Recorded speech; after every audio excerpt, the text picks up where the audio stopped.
দেখো, শুরুর দিকে এমএসসির অ্যাডমিট কার্ড ডাউনলোডে কিছু প্রবলেম হয়তো তোমাদেরকে ফেস করতে হয়েছে, তবে এখন এটা একদমই ক্লিয়ার রয়েছে, আমি দেখলাম। ঠিক আছে? তো আগামীকাল থেকে তোমরা একদম ক্লিয়ারলি ডাউনলোড করতে পারবে। আমার মনে হয় যে যে সমস্ত প্রবলেমগুলো তোমাদেরকে ফেস করতে হয়েছে, ঠিক আছে, তো 26 তারিখে 6টা থেকে অ্যাভেলেবেল হয়েছে, কিন্তু অনেকেরই এরর দেখাচ্ছিল, বা ধরে নাও পেজ নট ফাউন্ড এরকম সমস্ত কিছু দেখাচ্ছিল। তো 27 তারিখ থেকে একদম সম্পূর্ণ ঠিকভাবেই ডাউনলোড করতে পারবে। 27-28 তারিখ থেকে কোনো অসুবিধা আসবে না। ঠিক আছে? তো এখানে আমি বলবো, দেখো, অনেকেই বলছো যে অ্যাপ্লিকেশন রিজেক্ট হয়ে গিয়েছে, এবং রিজেক্ট জেনারেলি তোমাদের দেখেছো যে টেটের সময়ও রিজেকশন লিস্ট দিয়েছিল, এবং আমি কি বলছি যে তোমাদের রিজেকশন লিস্টটা দিয়েছিল।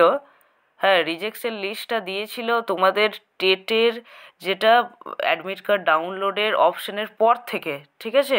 আমি তোমাদেরকে একবার নোটিশটা দেখাবো। ডাউনলোড হতে শুরু করেছিল, তারপরে রিজেকশন লিস্ট বেরিয়েছিল, রিজেকশন লিস্ট। এবং তোমরা এখনও অনেকেই যারা অ্যাডমিট কার্ড ডাউনলোড করতে যাচ্ছ, দু একজনের কিছুজন কমেন্ট করেছো যে তাদের রিজেকশন লিস্টে বলছো যে রিজেকশন লিস্টে নাম নেই, অথচ রিজেক্টেড লেখা আছে। আর ভাই, রিজেকশন লিস্ট এখন বেরোয়নি এসএলএসটির জন্য। এটা দেখো, দেখো, 23 তারিখে ডাউনলোড শুরু হয়েছিল টেটের অ্যাডমিট কার্ড, ভালো করে লক্ষ্য করো, 23 তারিখ থেকে, তাই তো? তারপরে বেরিয়েছিল রিজেকশন লিস্ট 25 তারিখে। তো খুবই দুঃখজনক বিষয় একটা।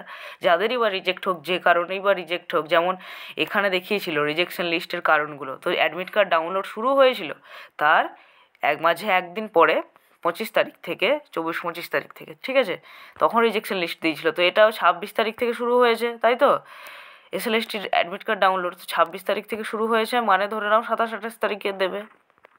তো 27 তারিখে হোক, 28 তারিখে হোক, রিজেকশন লিস্টটা পাবলিশ করবে। তো পাবলিশ করাটা তো বড় কথা নয়, রিজেকশন লিস্ট যেটা, হ্যাঁ, সেটা যারাই বা রিজেক্টেড হয়েছে, যাদের অ্যাপ্লিকেশন আইডি এখানে যেমন রিজনটা দিয়েছিল, ধরে নাও, ওকে।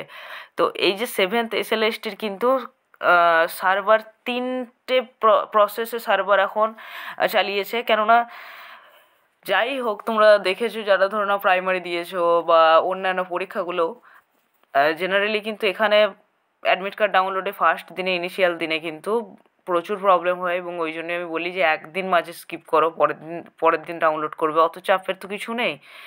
দেখো, যাদের কিন্তু রিজেক্ট হয়েছে তাদের ক্ষেত্রে কি করা যায়, জেনারেলি আর তো কোনো কিছু করেই কিছু হবে না। যাই হোক, তবে একবার হয়তো ইমেল করতে পারো হেল্প ডেস্কে, একবার হেল্প নিতে পারো। ওকে, তো 3টে সার্ভারে কিন্তু ডাউনলোড হচ্ছে, তুমি যে কোনো একটা সার্ভার থেকে ডাউনলোড করতে পারো, এবং 3 তারিখ পর্যন্ত, জেনারেলি পরীক্ষার দিন পর্যন্ত সেটা চলবে। ঠিক আছে? এবং তারপরে তোমার কিচ্ছু নয়, অ্যাপ্লিকেশন আইডিটা দিয়ে দাও, ডেট অফ বার্থ, মান্থ আর ইয়ারটা দিয়ে দাও। ঠিক আছে? তারপর লগ ইন করো, অ্যাডমিট কার্ড দিয়ে দেবে, এবং প্রিন্টের অপশন দেবে, দেখবে প্রিন্ট করে নেবে।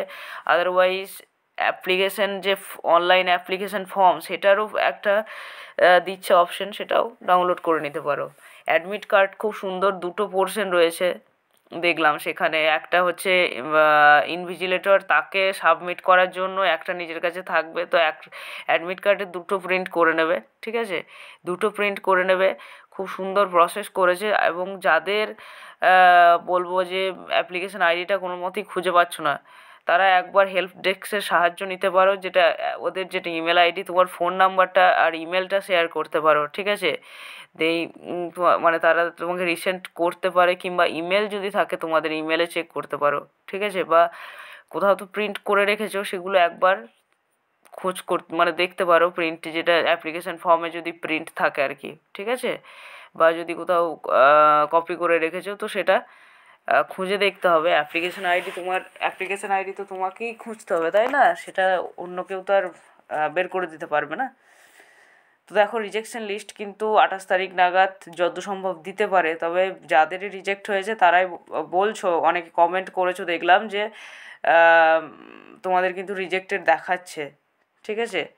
তো সেক্ষেত্রে কিন্তু আমি যেটা বললাম, তোমরা একবার হেল্প ডেস্কের সাহায্য নিতে পারো, সেখানে একবার জানাতে পারো। তাছাড়া তো অন্য কিছু করার নেই বাবা, কারণ আমাদেরও কোনো হাত নেই। ওকে, তো এইভাবে কিন্তু 3টে সার্ভার থ্রুতে, 3টে প্রসেসের মাধ্যমে অ্যাডমিট কার্ড, মানে একটা সার্ভারে যদি ডাউন হয়, যেমনভাবে কালকে হচ্ছিলো প্রবলেমগুলো, তো সেই ক্ষেত্রে কিন্তু এতগুলো প্রসেসে কিন্তু আমাদের এবার ডাউনলোড করতে দিচ্ছে। এবং যেমনটা বললাম আমি যে ইনভিজিলেটরসের পোর্শনটা রাখছে, হ্যাঁ আমি তোমাদেরকে একবার শো করাবো।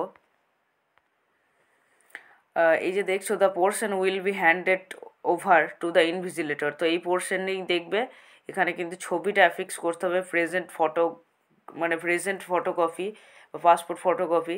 তো প্রেজেন্ট ফটোকপি বলতে তুমি যেটা অ্যাপ্লিকেশানেই রয়েছে সেই ছবি দিতে পারো, ঠিক আছে, সেই ছবি দিতে পারো সব থেকে ভালো। হ্যাঁ প্রেজেন্ট, তবে সেই ছবি দিতে হবে এমন বলছে না, তবে সেটা দেওয়াই ভালো আমার মতে। ওকে, তো সেটাও ডাউনলোড করে নেবে। এবং বারবার বলছি, এটা একদম কালার যেরকম দিয়েছে না, এই কালারটা রয়েছে যেমন, তো এই একদম কালারই বের করে নেবে, সাদা কালো বের করবে না, ঠিক আছে।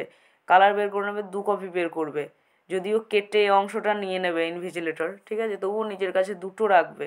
একটা এক্সট্রা ছবিও নিয়ে যাবে, ছবি নিয়ে যেতে দেবে, কোনো চাপ নেই, একটা এক্সট্রা ছবি নিয়ে যাবে, যদি কোনো কারণে এটা চেটানো মানে এই ছবিটা চিটিয়ে নিয়ে যাবে, এখানে আটিয়ে দেবে, হ্যাঁ, সাইনটা তার সামনে করবে, সাইনটা বাইরে থেকে করে নিয়ে যাবে না।